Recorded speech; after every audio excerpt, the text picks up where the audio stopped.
இந்த மனுஷங்களுக்கு ஒரு பிரச்சனை இருக்குது. இந்த உலகமும் சரி மனுஷங்களும் கான்ஸ்டன்டா நம்மளுக்கு ஒரு வேலை செய்வாங்க. நம்மளுக்கு லேபிள் போட்டுனே இருப்பாங்க. பாத்துருக்கீங்களா? they will constantly giving a label. You are a failure, you are unworthy, shameful, நீ எல்லாம் மானத்தை வாங்கிட்ட, you are rejected, you are useless, hopeless, forgotten, disqualified. இந்த மாதிரி நிறைய லேபிளை இந்த உலகத்துல இருக்கவங்க நம்மளுக்கு கொடுத்துட்டே இருப்பாங்க. நீ என்ன வேணா புக்கு மேல லேபிளை ஒட்டினாலும் ஒன்னு ஞாபகம் வச்சுக்க, புக்கு உள்ள இருக்கிற கண்டென்ட்டை நீ மாத்தவே முடியாது. நீ லேபிள் ஒட்டினேரு, ஆனா புக்கு உள்ள இருக்கிற கண்டென்ட் மாத்த. ஆனா ஒன்னு ஞாபகம் வச்சுக்கோ, இந்த லேபிள் எல்லாம் கர்த்தர் வார்த்தை கிழித்தெறிந்து என் கர்த்தர் உனக்கு ஒரு லேபிளை கொடுக்கிறாரு, என் கடவுள் ஒரு லேபிளை கொடுக்கிறார். அவர் என்ன சொல்றாரு? You are anointed, you are blessed, you are strong, you are forgiven, you are accepted, you are a conqueror, you are victorious.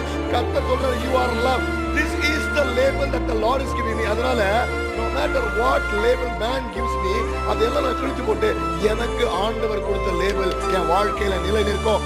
This is final in my life and your